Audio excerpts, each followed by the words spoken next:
Hey guys, what's up? John here from Quest Accepted, and today we are back playing Eliza. We're going to be doing Chapter 2 of the game, so we're just going to go ahead and hit continue.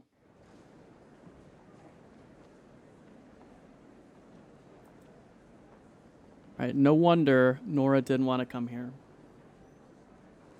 I'm not sure I could take something like this seriously myself. Maybe that's why Soren is successful and I'm not. Am I late? Looks like the talk is already happening.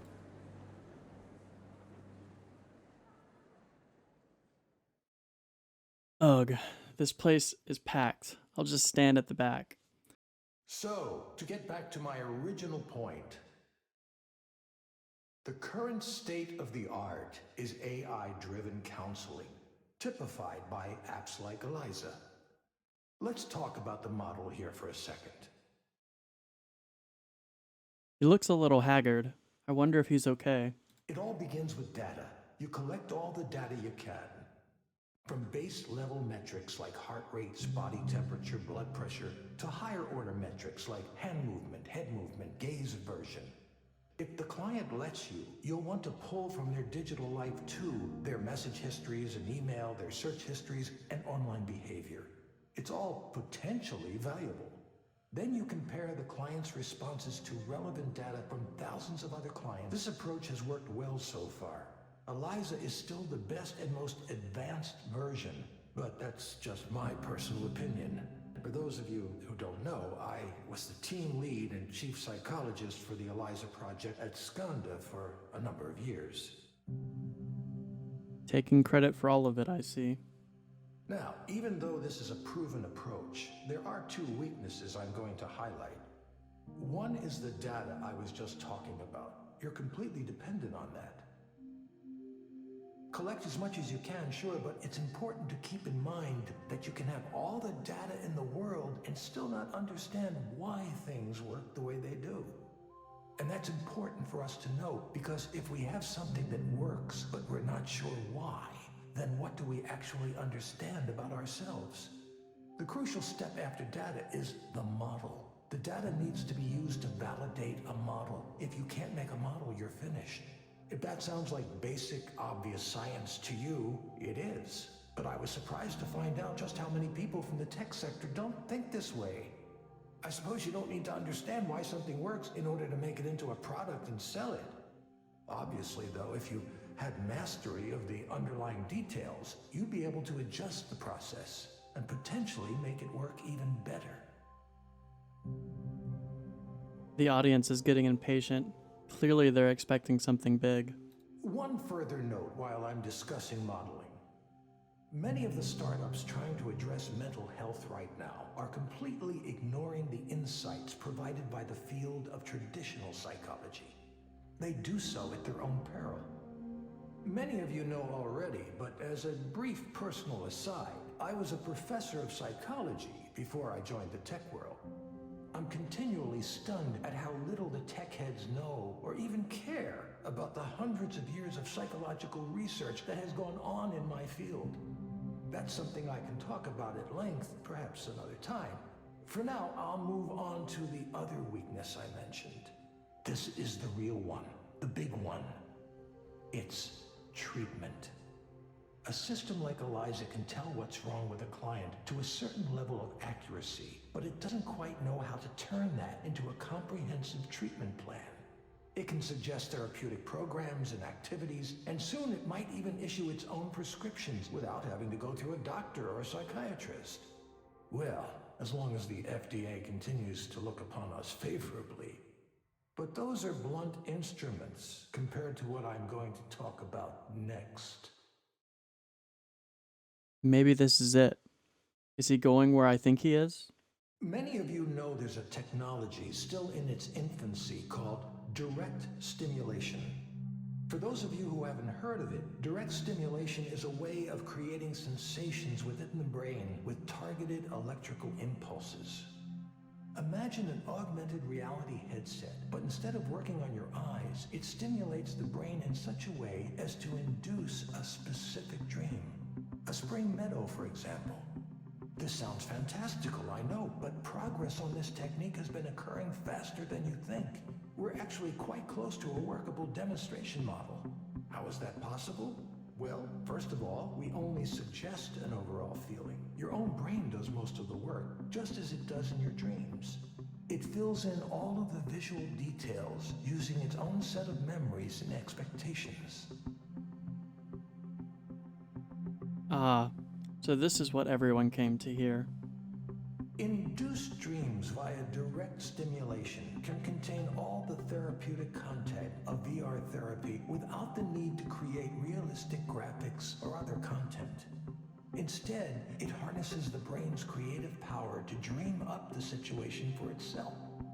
Combine that with the insights we gain from parametric therapy systems like Eliza, and you have a complete end-to-end, fully automated system.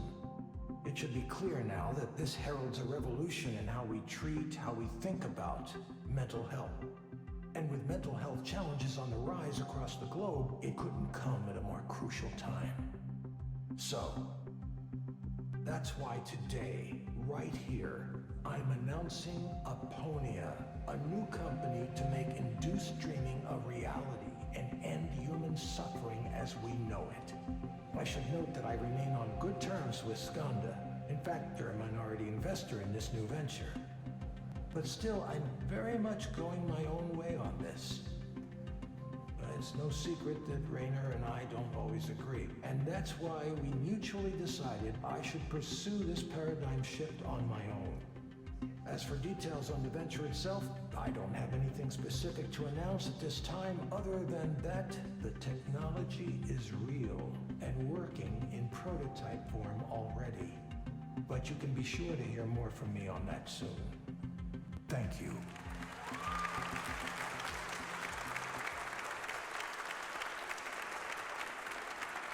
As Soren finishes up, people hold up their phones to take photos and video. This feels more like a press conference than a talk. Now, I can take a very limited number of audience questions. The crowd starts to surge towards him. He's going to be mobbed. My plan to find him after the talk isn't going to work. I need to get out of here.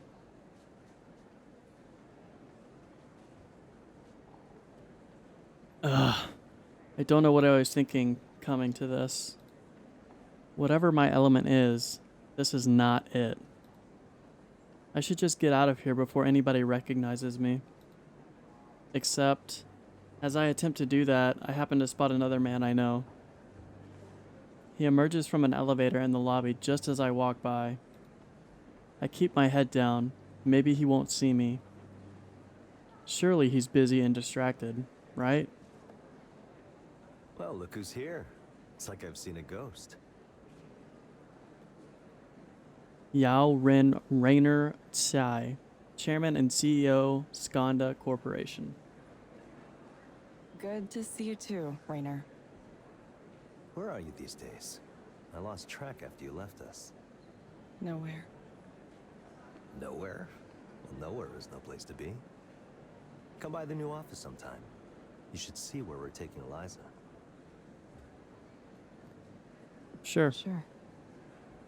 Good. Sarah will set something up for next week. He glances at the person standing behind and to the side of him, presumably Sarah.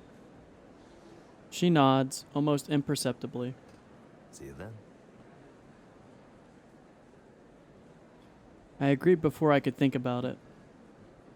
What's this all about? What does Rainer want with me? We didn't interact much when I worked there. I didn't think he would even remember me. I've hardly done anything, and things feel like a tangled mess already.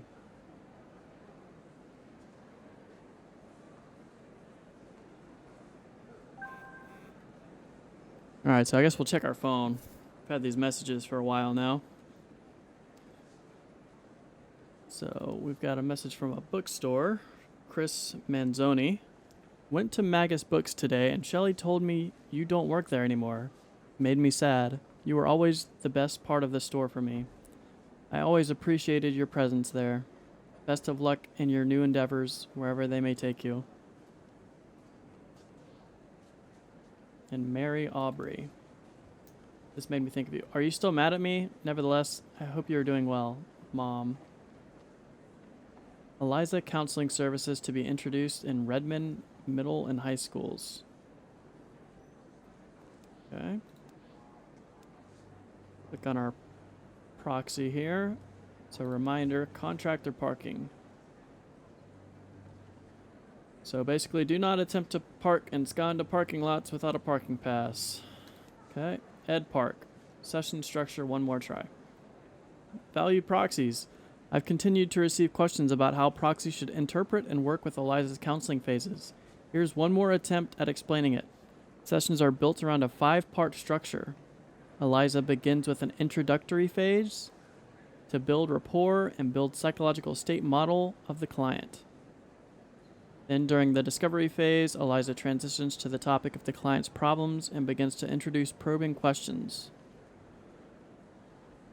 As the client answers questions, Eliza detects the client's rationalization and or explanatory strategies. Eliza will then challenge the client's assertions with the goal of introducing a client to reevaluate their current notions. In the intervention phase, Eliza selects one or multiple interventions from its toolkit of cognitive exercises, therapeutic applications, and recommendations for prescription medicine. At the session conclusion, the client is asked to rate the experience. All right. Yes, we will continue on. Time to head back to work.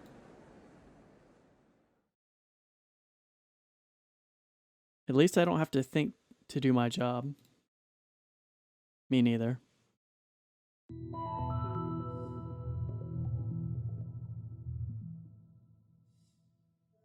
All right, so we've got Gabriel Navarro. Hello, Gabriel. Hi.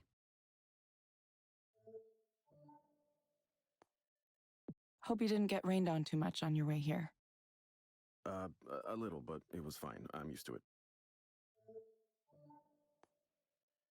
Most people here seem to get used to it, yes. Yeah, they have to, don't they? Not much of a choice, unless you move away.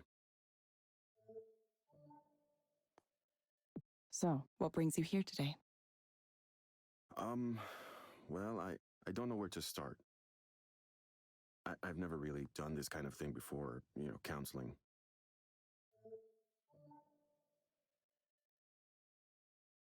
That's okay. Start wherever you like.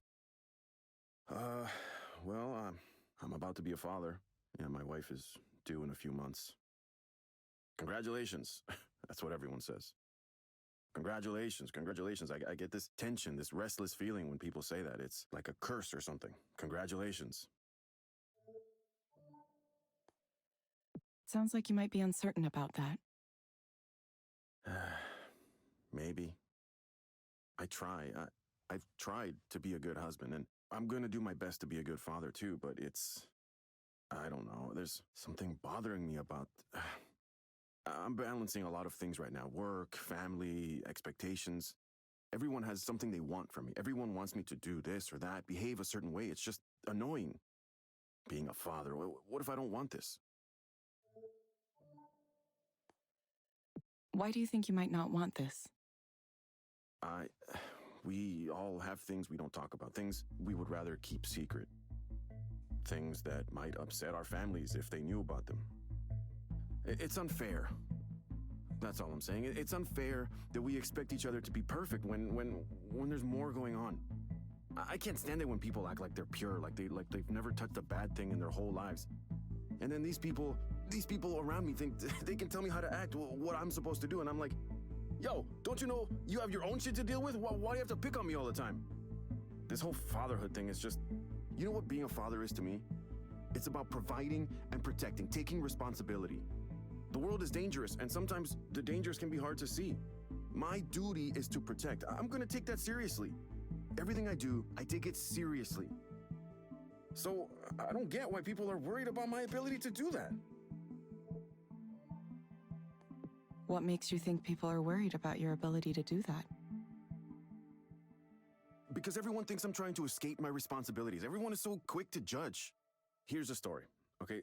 The other day, Selena, that's my wife, Selena and I were at a get-together. Her family, my family, a few families we both know, right? Grilling out on the back deck, you know, that kind of thing. Everyone was more or less chill, right? But then late in the afternoon, the baby stuff starts coming up. Once one of them brings up babies, it's just all babies all the time. Babies, babies, babies. And because of my wife, they start saying, oh, giving birth is gonna hurt so bad. It might tear your skin. Just these kind of gross things. So I'm like, hey, quit it with that. I don't want to hear that kind of stuff. We're eating. There's kids around. Come on. And they're like, no, it's natural. It happens. Of course, we got to talk about all this terrible shit. How are you going to have another kid if you can't even handle the first one? And I just say, excuse me? A second kid? Who even said we were going to have two? I didn't even want the one. Maybe that was a mistake, but I mean, I was angry. It made me angry. It just got under my skin so bad, like I need to give my whole self over to this baby. What about me? What about my time? It's a really important thing for me, my time. Well, I'm just supposed to give that up? I've already sacrificed a lot, more than they can imagine. I give everything of myself away. Job, family, everyone wants me to be something for them until there's nothing left. But I can't talk about this stuff to anybody. They just say I'm being selfish. It's like what I want just doesn't matter.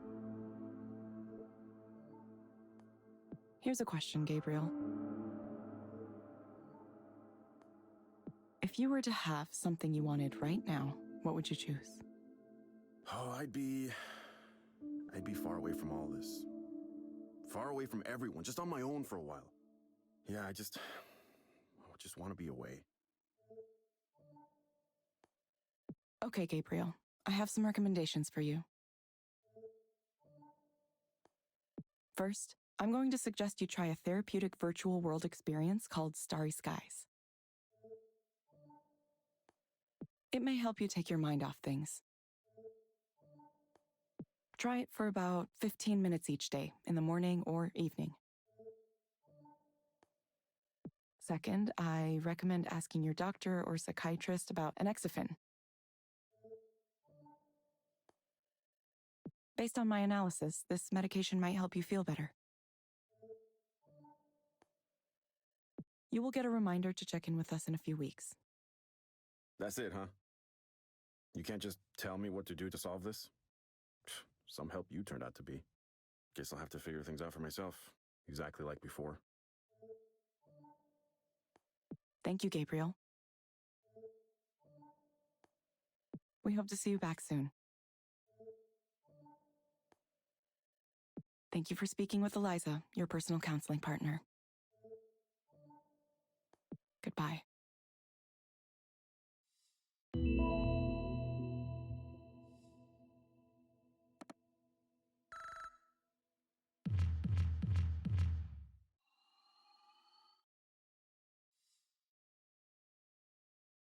That wasn't a very good rating. He was so closed off.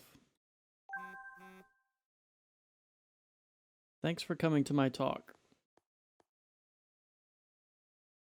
How did you know I was at your talk? Saw you come in for a bit and leave before questions. Don't blame you. You caught the important parts anyways. Pretty interesting, huh? It was nice to see you. Been what, 2 years?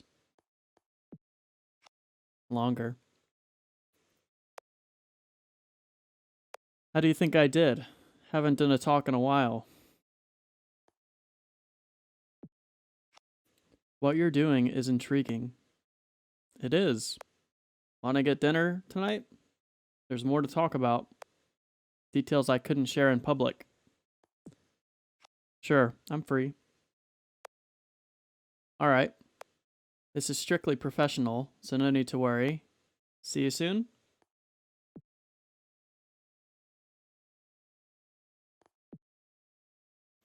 People have all kind of problems. Problems I couldn't have imagined. Was I rash to believe I could help people without knowing who they were? I wonder if that painting is supposed to symbolize something. technology and feelings combining together? No, I'm overanalyzing it.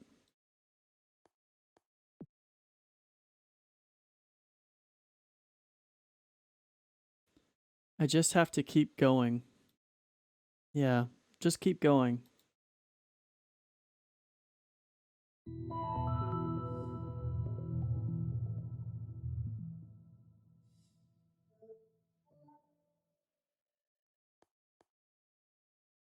Hello, Maya.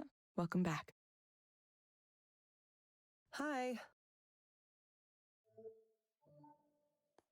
It's nice to see you again. Sure, yeah. Nice to see you too, pal. Is that a weird thing to say? How did I become close friends with a robot? Are we all robots now? Beep boop, nice to see you. I mean, I guess it wouldn't be the weirdest thing in my life. Shall we begin? Yeah, sorry. Let us begin. So, I went to the fancy party, the one I was really nervous about, and, first of all, it really was the type of party I thought it would be. The atmosphere was really smug and self-satisfied, and there were people walking around with trays of appetizers, and you could, like, take one. So you're standing there with your little square plate for the food and your glass of wine, and you can't, like, shake hands with anybody because you're holding them. But there are some of those, like, tall standing tables, so you're like, okay, I'm gonna go get one of those, and I'll set up shop, right? Like, my little station. But then it turns out there are only, like, 5 of them for the whole party, and they're all taken, so you're just standing there, frozen. And you're watching all your heroes and people you know from their social media presence just right there, right in front of you. Artists, writers, directors. The combined level of achievement there, I can't even think about it. It was astronomical. And for the first couple hours, I was so excited by all of that. I didn't notice the other thing that was happening. But eventually, it caught up to me, and I had this sudden feeling, this sudden realization. My presence here contributes nothing. I'm just some extra person who just showed up. Nobody wanted me to be here. I don't belong with these people. I haven't earned it. So I cried in the bathroom for a little bit, or maybe a lot. It's fine. I'm fine. Sorry. How do you know it's true that nobody wanted you there? Because of the way people acted around me. Nobody knew who I was or even wanted to ask. I would introduce myself and it's like, you could just see it in their eyes. I mean, in the world of illustration and comics, people tend to be hyper aware of each other and their careers. It's this kind of weird, open secret. Oh, hey, this person who's already popular got 1 million views, got a book deal, pitched an original series. Without anything like that, I have no ground to stand on. I'm just this non-entity. At one point, I was talking to someone and I was trying to make a joke or whatever, and I could feel the impatience just radiating off him. He sighed, like he couldn't believe he was wasting his time talking to me. I was just over to him. Why can't I hold a conversation? I guess if I was marginally attractive, then at least I could be charming, but I'm not. I'm not even that. Is being charming your goal with this? No, of course not. There has to be a way I can deal with these feelings. It's hard. It's really hard when nobody gives a shit about my work. Or me. I don't even know why I went. I just want to stay home for the rest of my life. Why do you think you went? Because of everything they say about how you have to have your face out there and make connections. The successful people in this business all know each other. It's all about who comes to mind. When somebody needs an art director, they'll think of who they know and go, oh, I think she'd be perfect. Why not ask her? So I need to be out there reminding these people that I exist, that I'm here, I'm making stuff too, I'm part of it. Even if nobody responds to my work. And industry parties are fun, right? You can pretend you're successful even if you aren't. At least for a little while. Everyone else is projecting this image. It's like their success can rub off on you too. I mean, I hear people casually talking about their agent, their editor, the amazing people they're collaborating with. And I just get this feeling like, yes, I want that. I need that.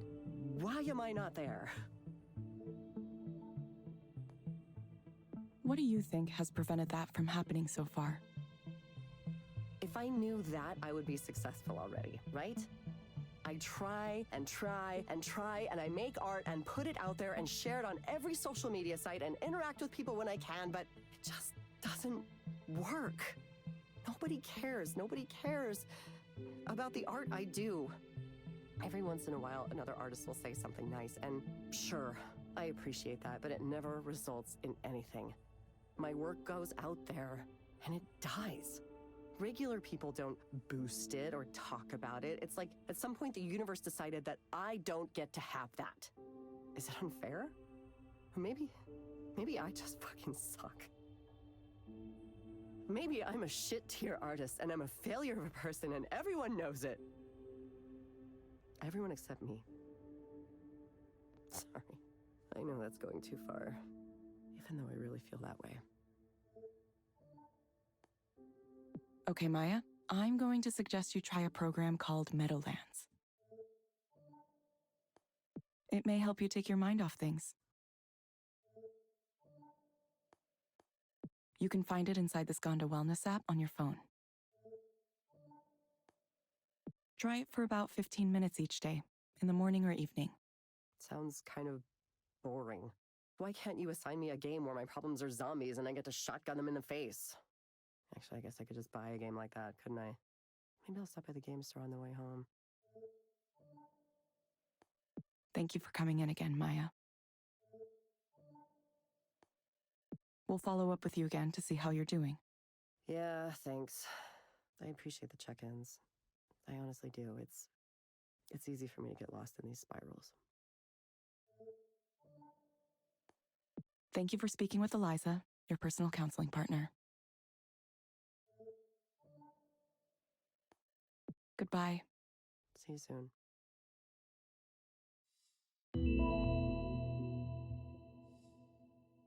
Doesn't really seem like Maya's making very much progress. But we leveled up. Hell yeah.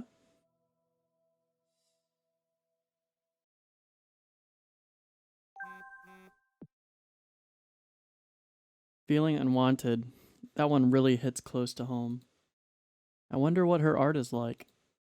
It's got to be more interesting than the painting on the wall, at least. Who makes this art? Where does Skanda get it? I'm not sure why I'm thinking about it so much. Maybe because I have to stare at it all day? Let's check our phone. See what's up here. So we got a couple of emails, I guess. Omar Wald. Proxy social media policy. This message is directed to all those working as Eliza proxies. As a contractor for Skanda, you have agreed to abide by Skanda's global social media policy during orientation. In light of recent events, however, it seems a refresher may be needed. To quickly restate the most important part of the policy as regards your work as an Eliza proxy. That is very oddly worded. It is okay to state that you work as a proxy for Eliza, encourage people to try Eliza, like, share, and make posts that portray Eliza and Skanda in a positive light, make neutral comments about competing products, services, or companies.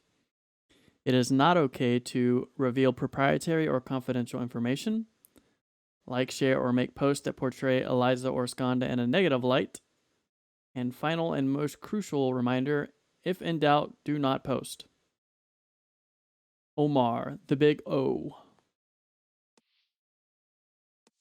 We have a photographer in the building. We expect to have a reporter in the building sometime tomorrow morning.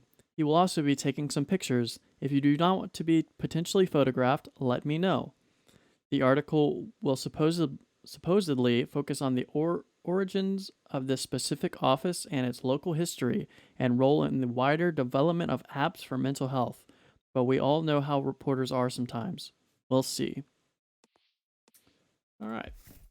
Let's get out of here. Maybe it's time to go meet up with Soren. I wonder why the headset shows all this metrics and data. It's not like the proxies can make use of any of it.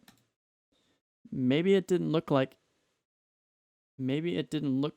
enough like advanced technology without all the numbers there.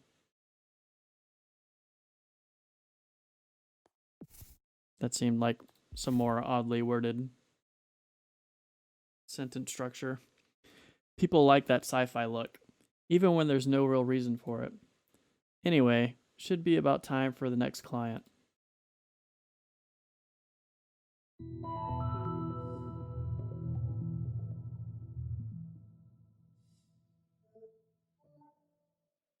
So we got Holliday Durant.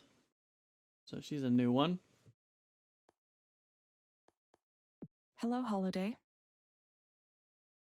Hello. You found the place okay? Uh-huh. Yes, I did. The 13 goes right up from Belltown. It's $1 with a reduced fare permit. That's good. I'm glad. So what brings you here today? Oh, nothing in particular. I wanted to see what all this fuss was about. I'm not crazy, no, not even mentally disturbed. You see those people yelling on the street late at night? They're the ones who need counseling. They need more than counseling, probably. Me, I'm doing fine. My mind's still sharp. I smoke dope. It helps. I'd have it more often, but it's all expensive now. Everything's expensive now. There's a nice young couple in my building, though, and they're always sharing, which is nice of them. I think they do something with computers, though I sure don't know what it is. When I moved into the building where I am now, it was $300 a month. Can you imagine? They want to tear it down, of course, the property developers. They already got the building on the corner next to ours, even though it's supposed to be on the historical register. It was going to be added, but there was some delay or something, and then bam, it's gone. They did some kind of backroom deal with city council, probably. Someone ought to do a big expose, I tell you. Why do you think someone ought to do a big expose? Oh, it's rotten all the way up and down. With the new construction going on everywhere, it's just a mess of money and politics. It's always like that, but lately, it's happening faster and faster. I can hardly recognize the place anymore. Every day, I wake up and look out the window and there's another new building going up. I don't even know why they need so many. You ever see those buses they have? I don't mean the metro. I mean those big white buses with no markings on them. You see these young guys with backpacks milling around looking suspicious, staring at their phones, and then one of these big white buses pulls up and they get on. Who knows where they go? Bellevue, Redmond. It's like a secret transport system just for them. I tried talking to one of them once or twice, but they don't want to talk to someone like me. They don't even talk to each other. Imagine going through the trouble of living in Belltown and then ignoring everything around you. It's an odd thing. It really is. Let me ask you, Eliza. Oh, your name is Eliza, right? Yes, my name is Eliza. I'm a digital counselor. Eliza, do you ever do past life regressions on your patients? I'm sorry, I'm afraid I don't understand the question. You know, past lives. You hypnotize someone and you get them talking about how they used to be a duchess in a royal family in medieval times or what have you. I'm sorry, I'm afraid I don't understand. I was just kidding. I don't expect that, no. They don't do that kind of thing these days. When I was little, it was pretty common, at least for a certain set. There was the drug culture, the Buddhists, the Hare Krishnas, all kinds of things. My mother warned me to stay away from those types.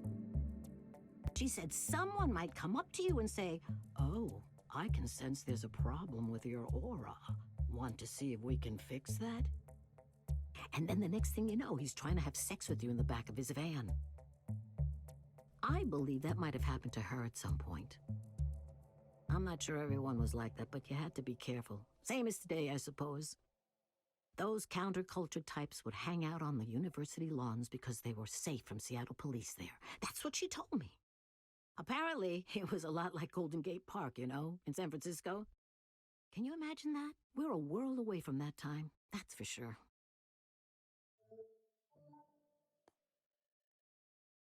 If you have a specific problem you'd like to talk to me about, please go ahead. It's okay to tell me what's on your mind.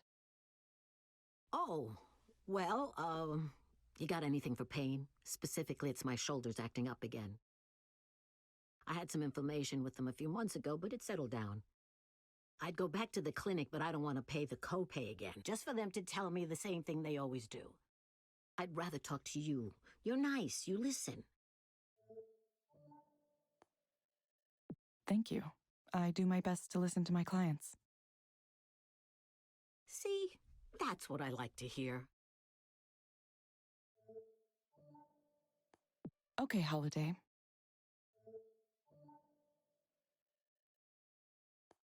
I recommend asking your doctor or psychiatrist about fortiprin hydrochloride. Based on my analysis, this medication might help you feel better. You will get a reminder to check in with us in a few weeks. Oh, I don't think I've heard of that one before. It's a painkiller? I'll try anything once, I suppose. Smoking dope is still my go-to for this kind of thing, but if it can help with my shoulders, then I'm interested. We hope to see you back soon, Holliday. Sure, I'll let you know if it works. What was it called again? Thank you for speaking with Eliza, your personal counseling partner. What was the medicine called? Forzapram? I think that was it. I can ask about it at the clinic. Decent enough place. One time I had a doctor there who was very rude to me, though, young man. Goodbye. Right. I suppose I ought to let you go now. You got other people to speak to, it looks like. Staying busy. Busy, busy. That's life in this town. Goodbye. Goodbye.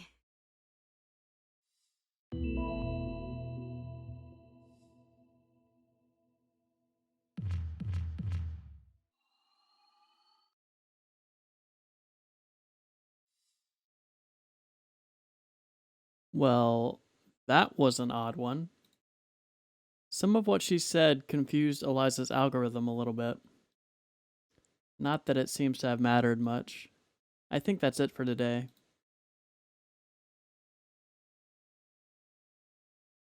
That night, I head out to meet with Soren at the restaurant he picked. It's much fancier than I expected. Platz Principal. Ugh, I didn't count on this expense. Maybe he'll offer to pick up the tab, but that could be awkward too. I don't want him to get the wrong idea. I love how these things always get complicated.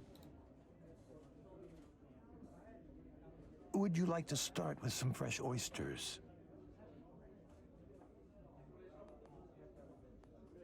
I'm not really an oyster person. Well, these might change your mind. No? Well, You must come here often. What a lifestyle.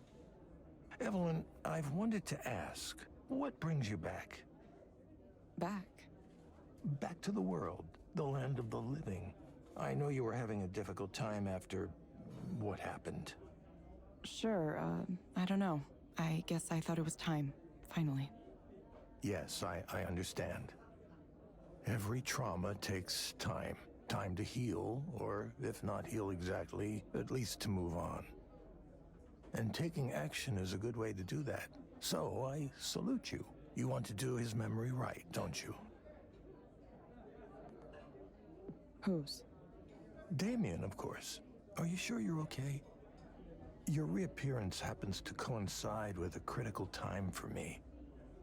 As you saw, I've just split with Skanda in a very public way in order to pursue an entrepreneurial path. Presumably, Raynor's found you as well. Yeah, he said he wants to speak with me. It's a war for talent out there. People like you are very much in demand. I'm sure he'll try to make you an offer you can't refuse. That's why I want you to promise me you won't work for that asshole. Asshole? I had no idea you hated Raynor so much. What happened? What happened? He came in as CEO, that's what happened.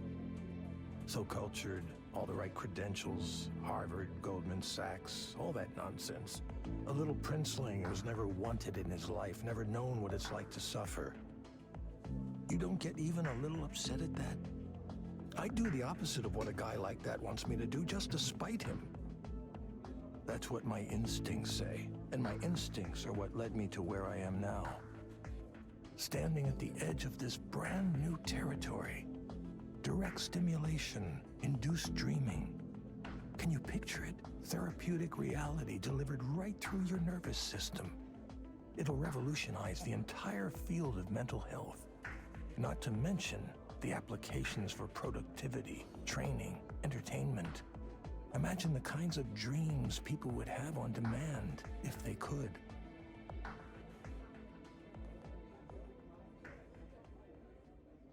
The potential for misuse seems kind of high. Sure, we'll work on those things. The important thing right now is to build momentum. I have first mover advantage here, but only for a small amount of time.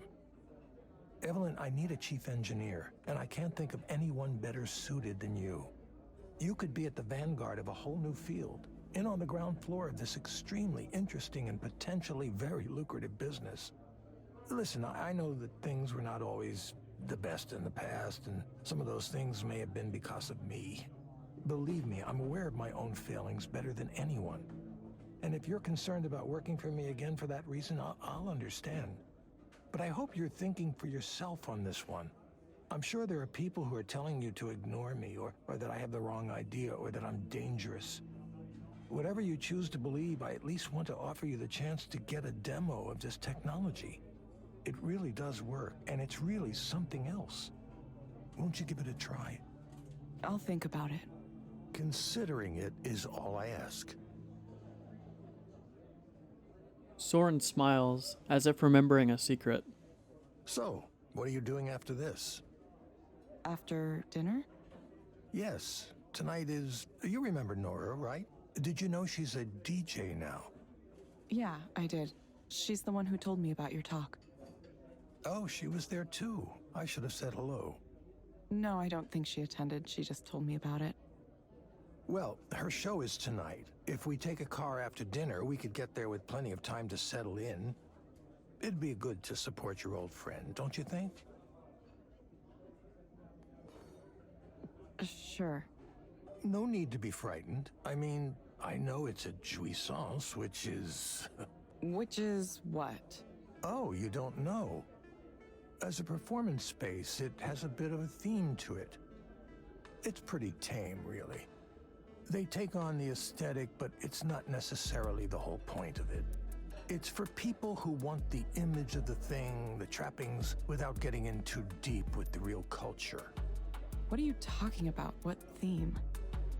Oh, I didn't mention? It's sort of, well, there's a little bit of bondage theme there. You know, BDSM. How do you know so much about this? It's one of my research areas, in fact. The psychology of S&M is fascinating. What should I do? I'll go, for Nora's sake. That's the spirit. It happens to be tonight, so we should seize the moment. Don't worry, it isn't a date. Not unless you want it to be.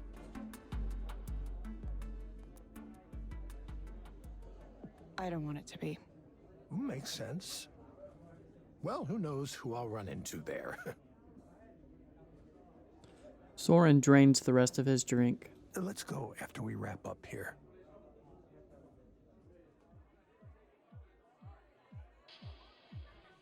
How is it possible that I feel old and Soren is acting like he's in his 20s? I haven't been to a concert at a club after dinner in years. We step inside and a blast of warm air hits me.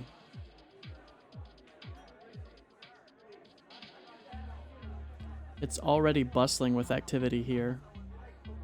I don't see any bondage stuff here though. What was he on about? I thought you said this was like some S&M club. Oh, well, they might have taken all of that stuff down since the last I was here. Are you sure you're remembering this place correctly? Actually, would you excuse me for a moment? I want to talk to those people over there. Soren points at a group of women chatting with each other at the bar. Are those people you know? Not currently, but hopefully I can change that.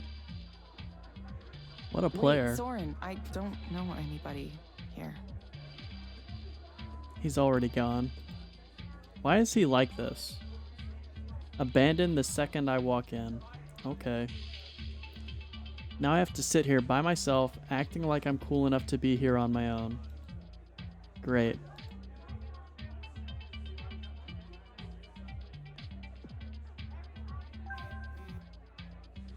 Nora almost runs to the table when she sees me. Evelyn!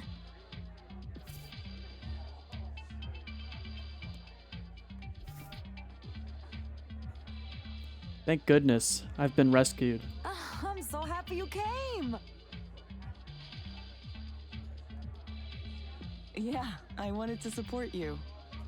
Soren came too, but he ditched me to chat up some people. He said he thought this was like an S&M club or something. What? No, it's not like that at all. Where did he get that idea? I don't know. Maybe he just hoped it was. Ah, who cares? I wasn't interested in seeing Soren. I wanted to see you! Yeah? I have a little bit of setup left to do. Do you want to come help? I'm not sure if I'd be much of a help. No, it's simple. I'll show you. Nora leads me to the stage area. There's multiple pieces of equipment connected by huge tangles of thick wires. Looking at the setup, I realize I really know nothing about electronic music. Are these modulars? Some of them. The one over there with all the cables coming out of it, that one is a modular. They all have cables coming out of them. This one?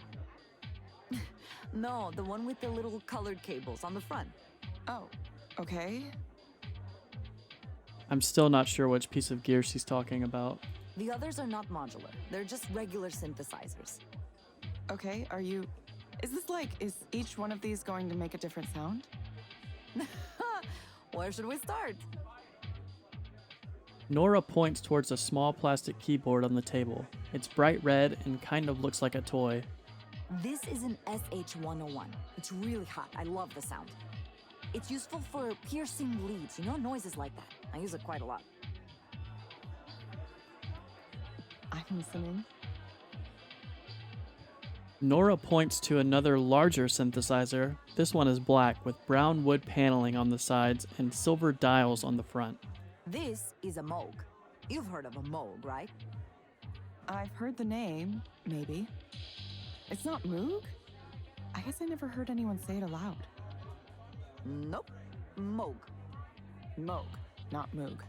Okay. I'm not sure I can handle this all at once. Nora doesn't hear me. Instead, she holds up a small white and silver box. It looks like a wide pencil case with dials and little blue lights on it.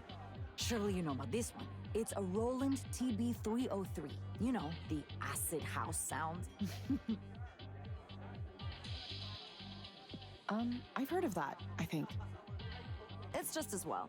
This is not an ordinary model, of course. Nora points at some words on the front panel. Devilfish. The Devilfish 303 is a modified, upgraded version of the original. A guy in Australia does it? Oh, they're really awesome. Aftermarket modifications for electronic music gear. This is seriously a whole world in itself. teach you some of these things. Might do you some good to learn something new. You could come over sometime and we could make some noise together. Sounds like a fun time. Nora plugs in more cables, creating a spaghetti-like arrangement that stretches across the entire table. All right, that should do it. Thanks for your help. Sure. Time for me to shake this place into the ground. Nora disappears into the back to get ready. Meanwhile, Soren returns from his conversation at the bar looking slightly dispirited. Ah, time for the main event. Funny to see Nora like this, isn't it? Oh, she's come a long way from the timid junior programmer I remember. Interesting stage name, too. Little Sappho. You know what Sappho indicates, don't you? Sappho? What's a Sappho? Oh, okay, of course you know. That was a silly question. I apologize.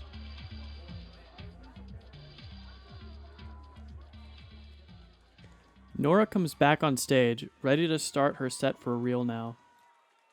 People are cheering for her already. It seems like she's really got a following here.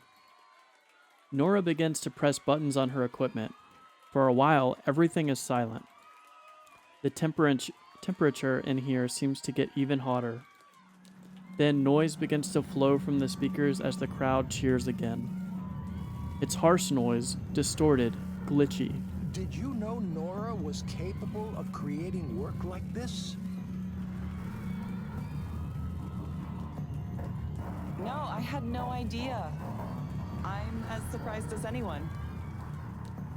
Soren can't stop a weird smile from forming on his lips.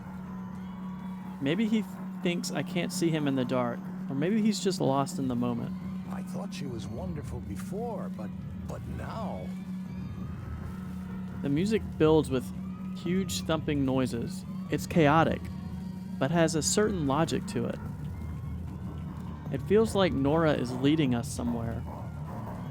The anticipation builds and builds. Then it happens, totally without warning. Wow, Nora. Goodness. This bass is really intense. I forgot why I don't go to concerts anymore. It feels like it's going through my body, vibrating my sternum like an instrument. It's a slow beat, measured, but there's something about it that feels sensual.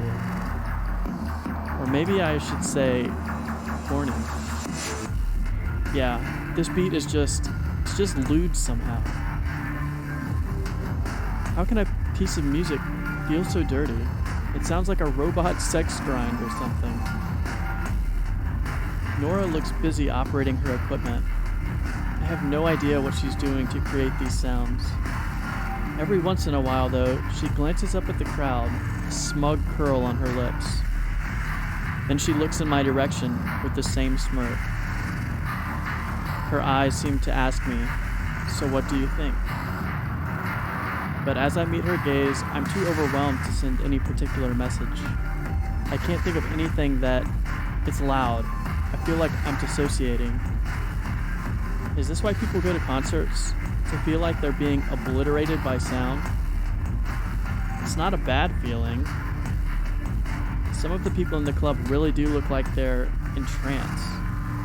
This is pretty amazing. I really had no idea. Nora had this kind of energy inside of her.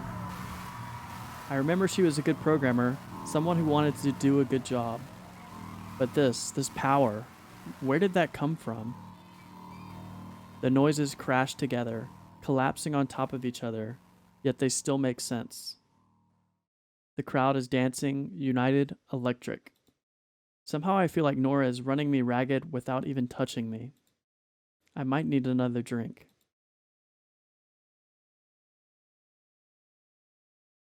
As the performance winds on late into the night, I stop trying so hard to process what's going on and just let things happen. I'm fine. I don't always need to understand what I'm hearing or seeing. It's too big, too loud to interpret anyway. Soren disappeared at some point. I don't care. Everything is churning, sloshing, washing over. A wave breaking onto a rocky shore and dashed into mist.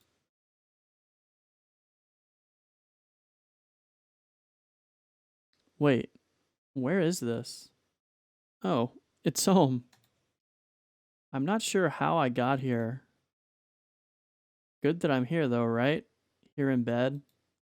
Okay, wait, I remember now. I took a car. Everything's fine. I guess I did it then. I went out and did a thing. That was fun, I think. It was nice to see Nora. I don't think my body is very happy with me right now, though. Ugh. I think I'll just close my eyes and rest for another second before I get ready for bed properly.